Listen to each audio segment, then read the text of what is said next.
Thanks to the team at Shikshalokam for giving me this opportunity to have a conversation with two very accomplished people and fantastic people. They've been introduced. I think as we talk about principles to action, bridging the gap, कथनी और करनी के बीच में जो अंतर है उसको कैसे हम कम करें या मिटाएं, that's the topic of the conversation today. And between the two of them, just to highlight, Urmila Didi has worked on the grassroots. She's also been a part of Panchayati Raj institutions, which is a way of devolution of power. Dr. Matthew has been in the government for a very long time and now with the funders. So between them, they actually cover all the perspectives that are to be covered here. Just a quick show of hands. Urmila Didi's preferred language of communication is Hindi. So people who are anyone here who don't understand Hindi, then I'll summarize. It will be normal spoken Hindi. So anyone who doesn't understand Hindi? Great. So we'll start off with that. All of us have been to organizations. Sometimes we go to the government office, sometimes to the municipality, saying that citizen is the core of our work, or you go to an airline office when the airline or the aircraft is delayed by 3 hours, and then you see customized skiing, right? So we typically see there are a lot of principles, but katni और करनी में बहुत अंतर है. There, it doesn't happen. Fortunately, in our sector, I think that gap is much limited. तो हम इस पे आज बात करेंगे कि how has our sector dealt with that? कैसे हमने ये gap कम किया है? उर्मिला दीदी, आपसे बात करना चाहूँगा कि पहले प्रिंसिपल्स हैं, जो सिद्धांत हैं, इनकी क्या ज़रूरत है? क्यों सिद्धांत की ये सिद्धांत होना ज़रूरी है? जैसे आप जो मूवमेंट बना रहे हैं, और कोई ऐसा इंस्टेंस बताइए जब ये सिद्धांत और इम्पैक्ट के बीच में कॉन्फ्लिक्ट हो रहा था कि अब आपको ये लग रहा है कि मैं अपने सिद्धांतों के साथ रहूं या मैं इम्पैक्ट की तरफ जाऊं, या दूसरों के सिद्धांतों के साथ कॉन्फ्लिक्ट हो रहा था. तो आपने ये सिचुएशन कैसे मैनेज की, इसके बारे में आप जरा बताएंगे. देखिए, सिद्धांत जरूरी है अनुशासन के लिए, और मेरा ये भी मानना है कि सिद्धांत लचीला भी होना चाहिए.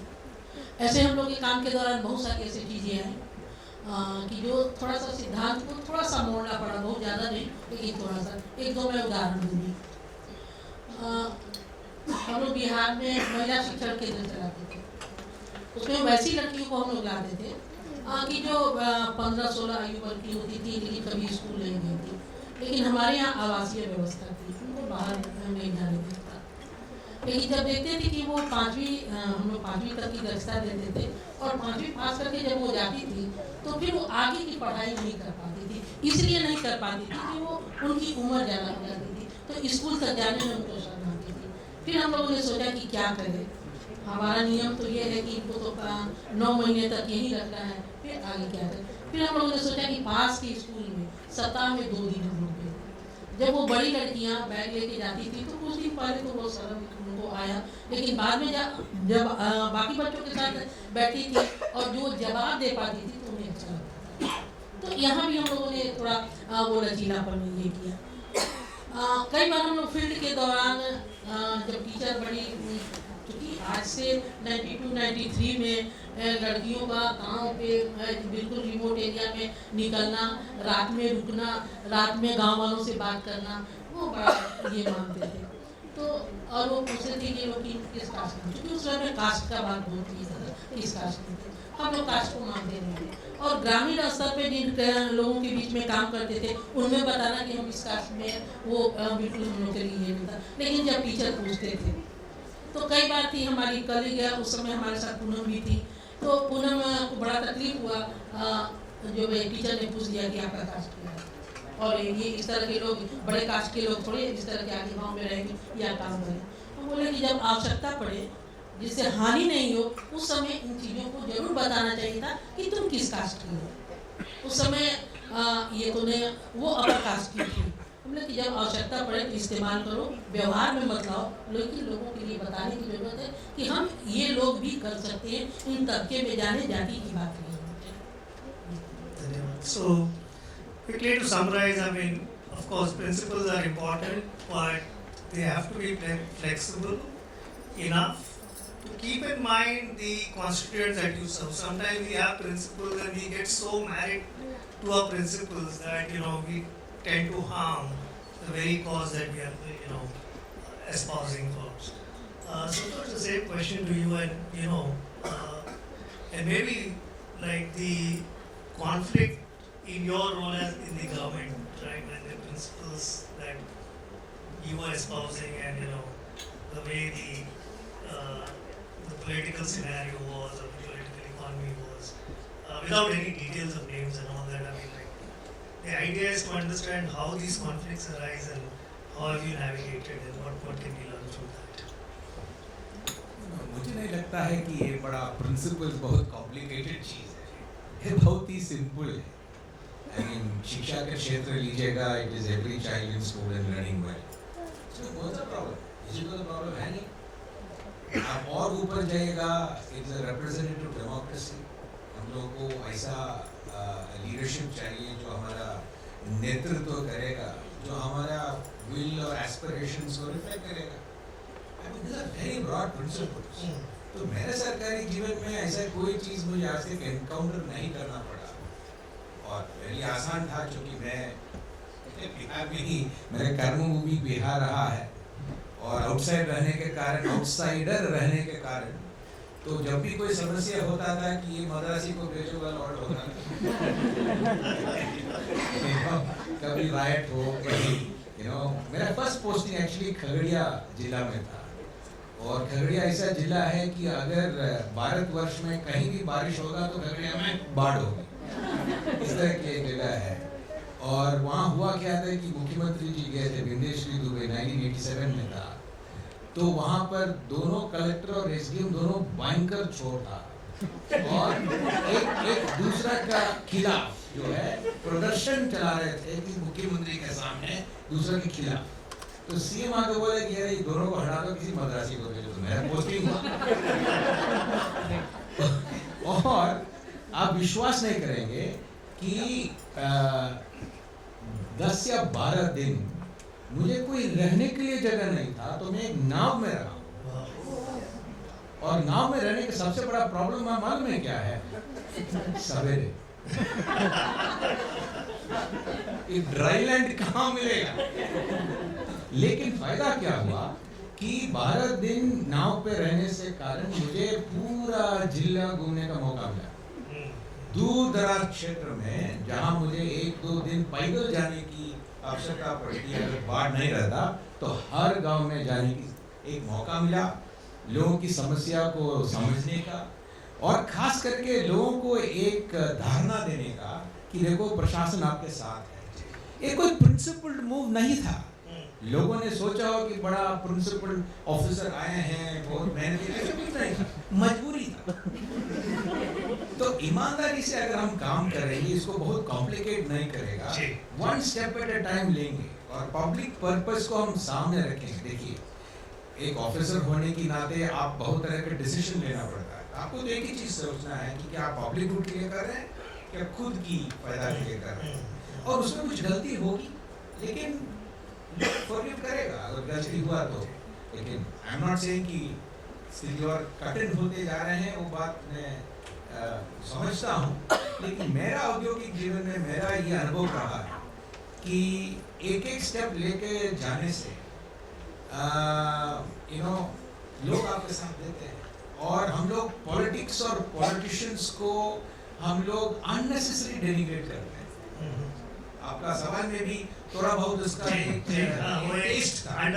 अंडरकरंट था। मेरा अनुभव में कि हम अगर उनकी स्थिति में रहते हैं तो हम लोग उससे और खराब परफॉर्म करते हैं। बिकॉज इतना कॉन्ट्रडिक्शंस उनको मैनेज करनी पड़ती है और उस कॉन्ट्रडिक्शन के बीच में उनको देश की उन्नति करनी पड़ती है। तो मैं समझता हूँ कि एक अगर एंड मेरा अनुभव ये रहा है कि वो टफनेस को और एक तरह से पॉलिसी बेस्ड स्टेप्स को विरोध इतना नहीं करते हैं अगर आप पक्षपात नहीं करते। उनका प्रॉब्लम पक्षपात से, नॉट अबाउट योर टफनेस। ये तो मेरा पर्सनल अनुभव रहा, अलग अलग लोगों को अलग अलग अनुभव रहा होगा, लेकिन मेरा 32 साल की जो अनुभव सरकार में रहा और बिहार में कई साल मैंने नौकरी किया है, it was the most satisfying thing. And some of the youngsters who are coming in now, you know, Shibulal जी ने philanthropy का कहा है कि you know everybody can be philanthropist. Today there are people who are giving up 1 crore salaries to actually come and take 80,000 rupee per month salary. And आप समझ लीजिएगा, एक SDO उनकी फर्स्ट सैलरी मैं समझता हूँ कि 75-80 हज़ार रुपया कुछ होगा। कभी कभी उनका ड्राइवर को उनसे ज़्यादा तनख्वाह मिलता है। So all these are act of philanthropy. मेरे एक दोस्त है जो आजकल सेक्रेटरी गवर्नमेंट ऑफ इंडिया है, वो नर्मदा का परिक्रमण कर रहा है। वो बता रहे थे कि नर्मदा की परिक्रमण में ट्रेडिशन ये है कि गांव वाला उनको खिलाता है। So we are a generous nation. उस जेनरॉसिटी को हम कैसे टैप करें और एक नेशनल पर्पस के लिए कैसे लाएं, यही अगर है हमारा दृष्टिकोण, मैं समझता हूँ कि lot can be accomplished. Sorry, I have rambled all over the place. No, I think very useful, and you know what I take away is one, the purity of purpose and focusing on the purpose, right, and consistency and being non-partisan helps, and yeah, understanding the challenges that the administrators and politicians face and not denigrating them. So I think that's great message. I'll stay with you. If I शिक्षा लोगों के 2 principles हैं, guiding principles 4 हैं वैसे, पर 2 में एक तो हाइपर लोकल होना और डिसेंट्रलाइज होना, और बहुत से एजुकेशन के क्षेत्र में जैसे कि निपुण भारत है, ये सब top down and rightfully so, ये सब टॉप डाउन पॉलिसीज हैं। तो ये दोनों का मिलाप कैसे होता है? What are the things to do? And as we decentralize, जो लोकल कम्युनिटी है, जो लोकल लीडर्स हैं, उनके साथ ट्रस्ट कैसे? इसका उत्तर मुझसे ज़्यादा अच्छा नागेश करके एक व्यक्ति है जिससे मेरा अभी मुलाकात हुआ, अभी जैसे अभी एक्सचेंज हो रहा था। नागेश, हाथ उठा लीजिए। नागेश उज्जैन से हैं।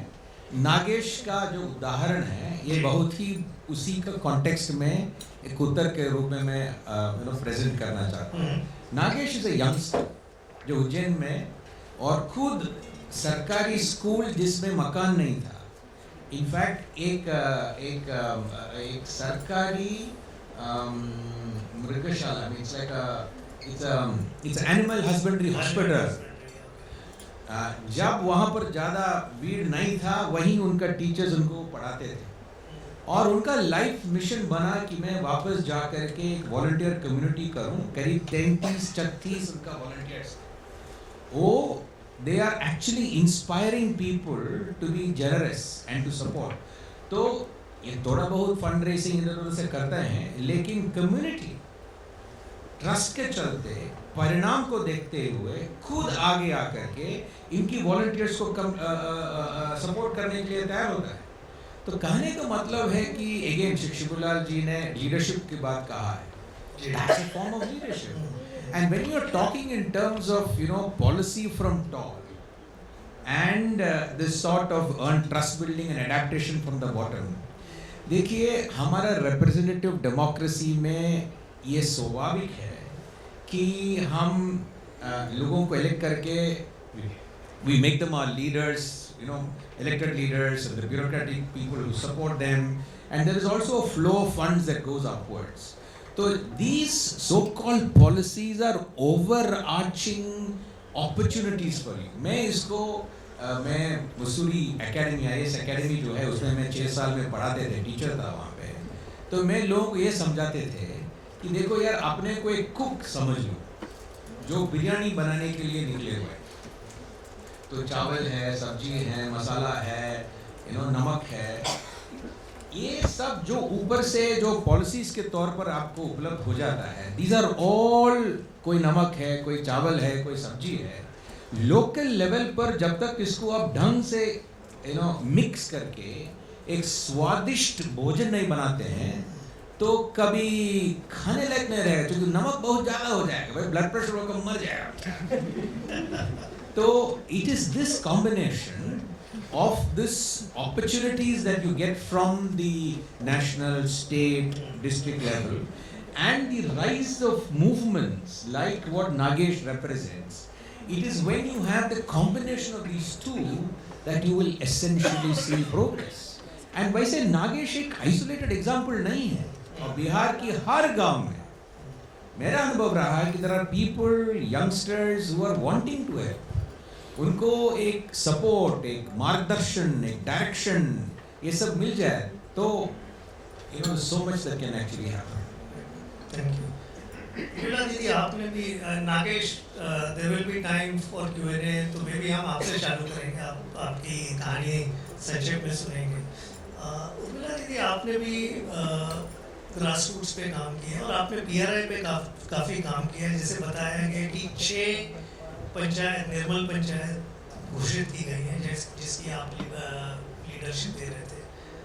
तो आपका ये जो फ्रॉम द ग्राउंड लेवल, ये कैसा एक्सपीरियंस रहा है?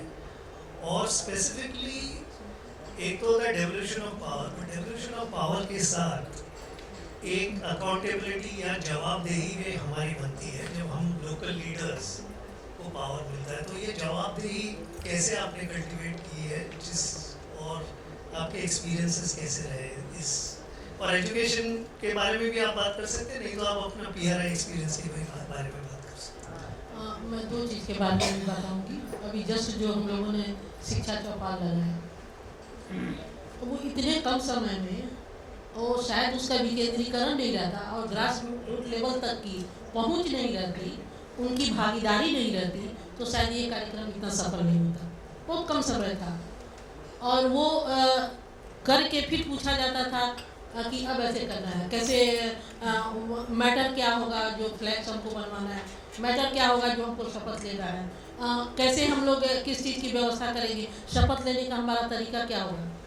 सब भाई, आप जो अवेलेबिलिटी हो, जो आपके पास पॉसिबल हो, जो वहाँ लोकल स्तर पे संभावना है, आप करो।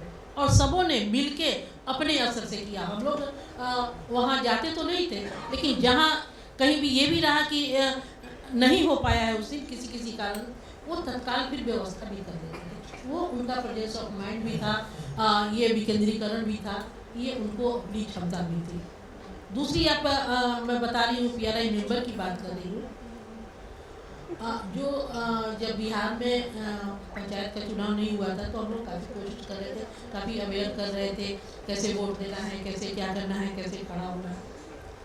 बाद में 50% जो हुआ कि महिलाओं को भी, महिलाओं की बराबर भागीदारी 50% दिया गया। उम्मीद जगी थी कि बहुत अच्छा है वीमेन एम्पावरमेंट के लिए, लेकिन फिर बाद में लोगों ने कहा हाँ वैसे ही महिलाएं तो आ रही हैं, उनका पति ही सब कुछ काम करता है, लेकिन हम लोग उसमें भी एक संभावना देखते थे।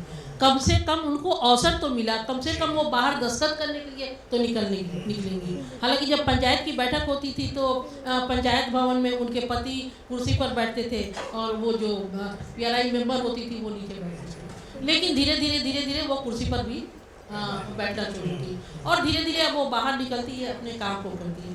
हम लोग महिला समाख्या में एक चीज़ हमेशा ये करते थे कि तुम मुझे खड़ा होने की थोड़ी सी जगह दे दो, फिर तो मैं सारा ब्रह्मांड हिला दूंगा। हम लोग I have a lot more questions, but I want to open it for the audience. Are there mics going around? And Nagesh, if you don't mind, आपसे आपके बारे में आपकी कहानी थोड़ी सुनते हैं और फिर क्वेश्चंस लेते हैं।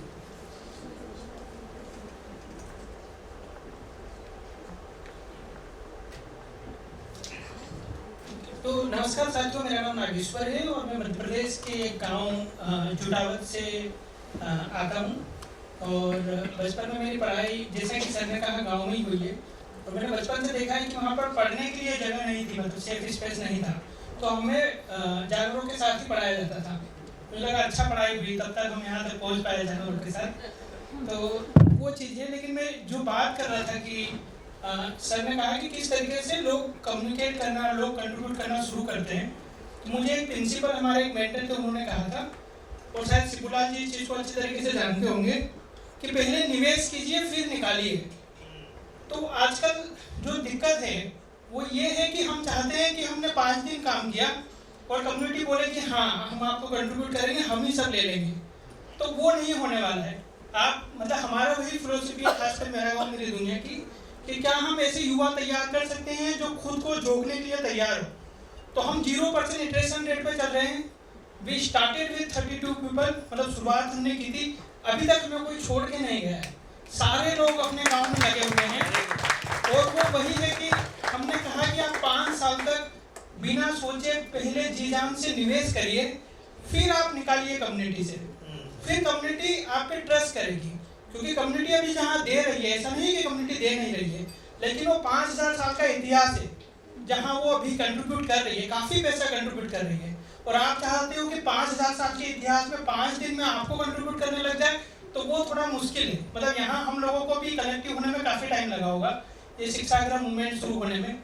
तो वो दिल से अगर हम ऐसे युवा तैयार कर पाए जो अपने गाँव को कुछ समय देने के लिए, डेडिकेटेड समय देने के लिए तैयार हो, तो कम्युनिटी भी एक दिन तैयार होगी आपको समय देने के लिए, आपको पैसा देने के लिए और अपना सब कुछ देने के लिए। तो ये मतलब हमारी कहानी है छोटी सी। Thank you. We have time for maybe 2, maximum 3 questions, so people can raise their hand. We'll get the mic to them. And if the question is directed to a specific person, please mention that. Namaste. My name is Aman and I'm here from the Akamsha Foundation. My question is also related to the previous panel as well, that change is so painstakingly, agonizingly slow, and as humans we're innately selfish and we want to see the impact of our actions. So as a young professional sort of entering the sector and wanting to make that change happen in public education at scale, sort of what would your advice be to sort of keep yourself rooted in your purpose and be patient and consistent in your actions? Because the goal is so far away that sometimes you get very demotivated through the process. So what would your advice be to keep yourself motivated in the process and create a community of like-minded people to work towards that shared common sort of goal? Social impact की मंजिल बहुत लंबी है और अपने आप को कैसे उत्साहित रखें? देखिए, ये तो सैकड़ों हजारों साल से जो हमारा एजुकेशन सिस्टम चल रहा है, कितने भी आयोग आए, कितनी योजनाएं बनी, लेकिन हम लोग उस चीज़ को छू नहीं पाए, लेकिन छू पाए। दोनों चीज़ आ रही हैं। जहाँ आज से 30 साल 25 साल पहले कोई लड़की कोई अपनी बच्ची को बाहर निकलने तक नहीं देता था, आज हमारे साथ बच्ची मुंबई तक आ गई। हालांकि अभी गांव में थोड़ा सा ये रहा है कि लड़की को भेज दिया गया है, कैसे भेज दिया गया है, किसके पास तक भेज दिया गया है। तो आशा तो है और उम्मीद भी है हम लोग वहाँ तक पहुँचेंगे। जब हमको लगा है कि जब आज़ादी के समय में शायद 6% लिटरेसी रेट था, 6 या 8% लिटरेसी रेट था, आज लिटरेसी रेट इतना बढ़ा है और आजकल लड़कियां भी बहुत सारा चीज़ कर रही हैं। तो विश्वास तो है कि हम फिर एक ईमानदारी रखनी पड़ेगी, कर्मठता रखनी पड़ेगी और काम करने का वो जज्बा रखना पड़ेगा। परिवर्तन बिल्कुल होगा। और हम लोगों ने अपनी 40 साल या 30 साल के कार्य में देखा है, वैसी लड़कियां, वैसी महिलाएं जो गांव में काम करती थी उनको लेकर आए थे, आज वो ग्रेजुएट और पीजी कर चुकी हैं। वैसी लड़कियां जो 15-16 तक कभी स्कूल गई नहीं और डिप्राइव वर्क की लड़कियां, आज वो पीजी कर ली हैं और बहुत सारे ऑर्गेनाइजेशन में बहुत अच्छे पोस्ट पे काम कर रही हैं। कहीं पुलिस भी बनी है, कहीं टीचर भी बनी है। जब और वैसी महिलाएं जो फ़ोन करके बोलती हैं कि दीदी आज मैं आशा कार्यकर्ता हूँ, आप ही की दिन है, तो उस समय मुझे लगता है कि मैं असफल नहीं हूँ। सैकड़ों लड़कियाँ, हजारों लड़कियाँ उस तरह की आगे अपना पढ़ाई की है। तो कभी भी भूले बिसरे 4 साल 5 साल बाद भी वो फ़ोन करती हैं। मुझे याद है कि अभी भी ये हमारे महिला शिक्षण केंद्र जब शुरू में हम लोग किए थे, करीब 16-17 बरस की लड़की जो मुस्लिम वर्ग की, मुस्लिम कम्युनिटी में काम करना और निकालना, एक गांव में हम लोग को 1.5 2 साल लगता था। वो आज भी फ़ोन करके हम लोगों से बात करती है और वो अपने बच्चों को पढ़ा रही है। ये हमारी उपलब्धि है। जैसा आपको बोला, एक तो ऑप्टिमिज्म है which Shibu sir spoke about, and दूसरा है कि हम जैसे PRI में वो आज जमीन पे बैठी है, कल वो कुर्सी पे बैठेगी, तो आई थिंक वो looking at the positive sides is impact. You wanted to add? Yeah. What's your name? Aman. Aman. See, Aman, there are two problems here with progress, with the question you posed. First, I'll be a little flippant on the answer, and then I'll give you a more substantive answer. The flippant answer is, see, in a world of, what is that you खाना जो deliver करता है Zomato.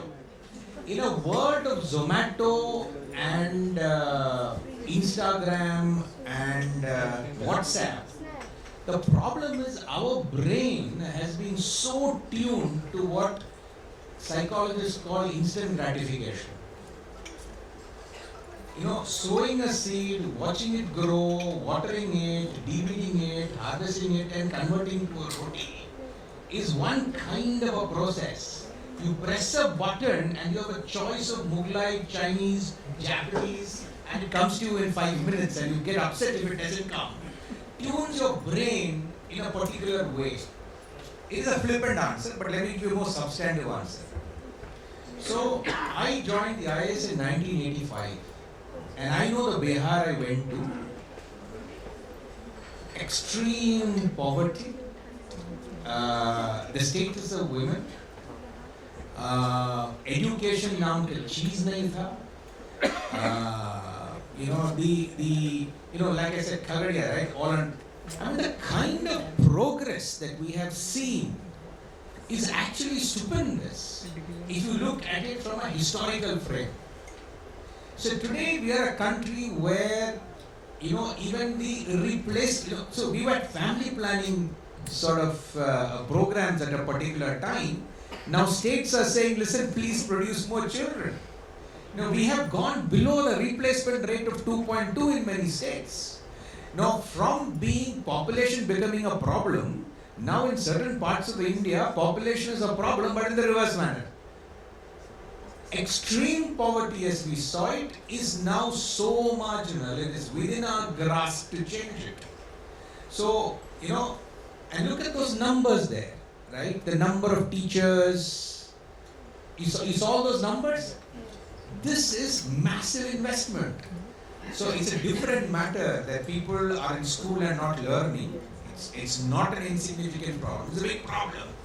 But look at the progress that has been made. But that is not to say that we could not have done more. We could have done significantly more. But when you're dealing with societal problems, we have to look at the historicity of our efforts. And in most of my experience has been that, a lot of what we do in these micro initiatives, I see this as a hockey stick thing. So it will actually be slow and tortuous. But if your design principles are right, and I'm repeating it again, then normally you see an uptake that will surprise you. So this is the sort of reflection that I wanted to, and I hope you took it in the right spirit, in terms of the Zomatos and the WhatsApps. Thank you. One last question. There's one lady at the end.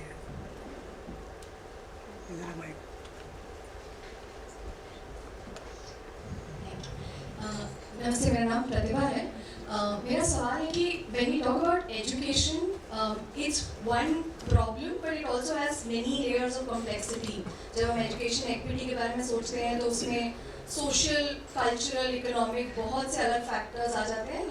Like sir was saying that we have made progress on some of those factors now, but also it seems to be a cyclical thing that poverty in a sense leads to education inequity and then it further propels the cycle. So when we as organizations are looking at solutions, do we look at standalone pieces of just pure education, like looking at just targeted interventions, या फिर पूरे aspect को consider करते हुए and seeing what other modalities, what other socio-cultural factors can be influenced through our work. So how do we think about it, especially if you're solving the problem and not addressing just a piece of the solution?